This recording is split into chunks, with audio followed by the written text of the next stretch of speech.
welcome to Mr. Randy's Wine and Spirits. I am Mr. Randy, and today we're going to be doing another full review episode. Today's showcase is Seagram's Distiller's Reserve Gin, coming in at 94 proof, 47%.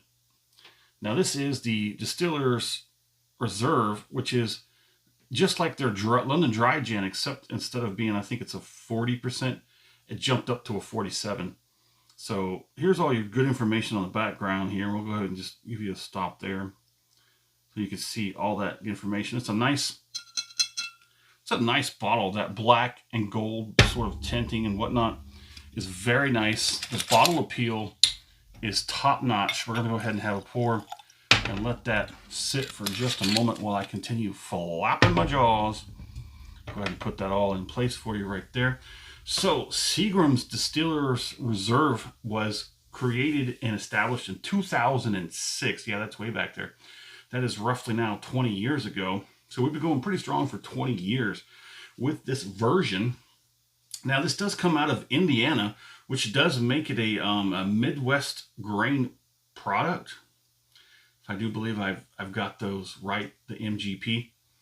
Now I did get this out the door. I do believe it was just under $15 for the 750. Again, this has an ABV of 47%, which does make it pretty high for gins. Now, most of the time you're going to see 40, 43. You might even occasionally see a 46, but a 47 just likes to one-up them all, don't they? So you can see very clear, very crystal clear. You're not going to get much on the viscosity until we get that first palating out. So let's go ahead and do that. Let's get that first palating out of the way. I love Seagram's. I love Seagram's gin. Now the difference between the Distiller's Reserve and the London Dry Gin is the strength. There are a few different variations between those two, but I don't think I would go back to the regular one, the London Dry, now that I've had this. I think this definitely beats it hands down. So now that we've got that first palating out of the way, let's go ahead and take a look. Yep, see, we get a little bit better viscosity. If you held it straight down, you'll start to see all those droplets start to run, give you some good legs. Look at that. Ooh, 47% on the nose. On the nose, you're getting orange and berry. Very interesting because they claim they use lemon peel and not orange peel, but they're both citrus. They're both lemons, and oranges are both citrus. On the nose, I'm getting orange and berry. A little bit of spice in the background. They call that white pepper.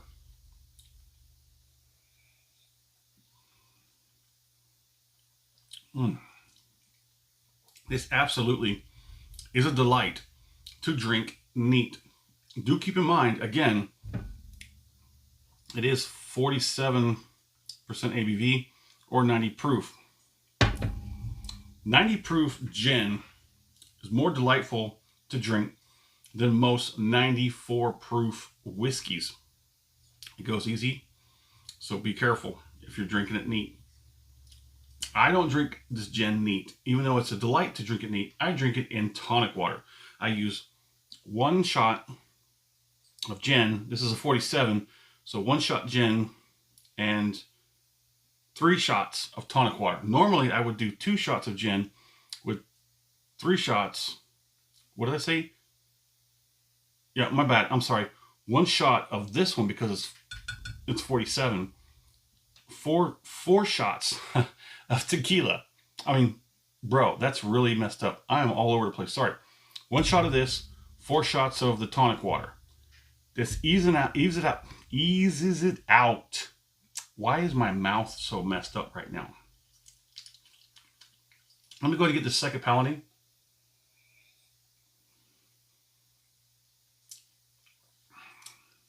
There's not a whole lot of astringency. Why can't I talk today? Focus. Lock it in. There's not as much astringency as you might think, with a 47%. I know it might seem like it by the sounding which I'm making when I move my lips and push air out through my vocals. It's not a whole lot of it. Nothing's really tightening up. There's a whole lot of flavor bouncing around in the mouth, but there's not a whole lot of astringency. I'm really working that second one. So on the palate, there's more akin to lemon than there is orange that's on the nose. There's more of the white pepper on the palate than on the nose. I'm not getting a whole lot of berries on the palate, but that pepper, oh, I just burped and some of that pepper came out. Ooh.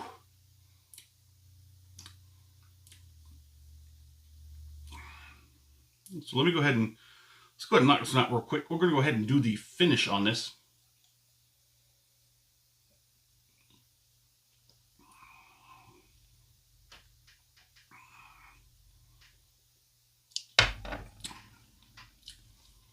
Very nice. Viscosity transfers very well onto the palate. Now I get some tingling on the tip of the tongue. And then it's slowly creeping backwards across the tongue. With a little bit on the roof of the mouth and a little bit on the sides. Not a whole lot of effects going on here. There's a little bit of heat, but it's gradual and it's even. Even with everything else that's going on. I'm trying to salivate, aspirate, trying to work it as much as possible. It's relatively mild, but the flavor characters are intense. Now I'm getting some on the lips. That pepper is now dancing around with the heat on the very back end. So you got a nice, good, warm heat starting to build, and it's nice and steady. It's nice and consistent. There's a little bit of light pepper sprinkled across that. The rest of the mouth is about a 1-ish out of 5. And it's very consistent, very balanced. Everything with that heat. That heat is a good solid 2 right now. It's very nice. My score for this is going to be a, I think I'm going to give this a solid 5 out of 5. Solid 5 out of 5. I think that's the highest score I've given, especially to a gin. I think I've only given one solid 5 out of 5 for whiskeys or other libations. And I don't know if I've given, I think I might have given a weak 5 out of 5 for other whiskeys. But when it comes to gin, I do believe this is probably the first weak 5 out of 5.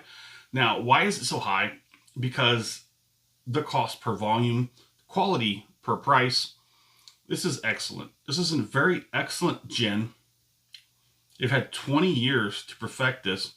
Now, I can't say when this spirit was bottled, because of course, I mean, there is actually, if you can tell me about how to figure out laser codes, there's the laser code L4204, looks like an FA1132. If you could tell me how to read the laser codes on the Seagram's Distillers, go ahead and drop that in the comments. I will be looking that up to see, hopefully I can find out when this was bottled, how long it's been bottled and sitting on the shelf. But a weak 5 out of 5, very nice. My fair price, I think it's underpriced.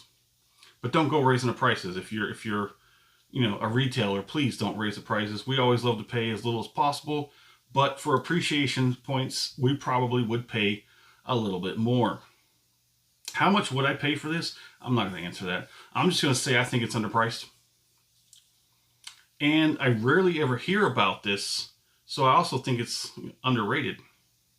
Would I buy this again? Abso-freaking-lutely. Abso-freaking-lutely. I would buy this again. At $15 for this bottle, it's 47%. It's very delicious, very delectable. Mixes wonderful with tonic.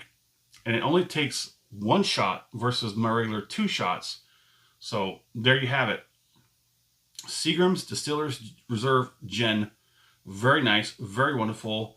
Try it if you haven't. Let me know what you think in the comments. And as always, thanks for stopping by here at Mr. Randy's Wine and Spirits. Have an excellent one.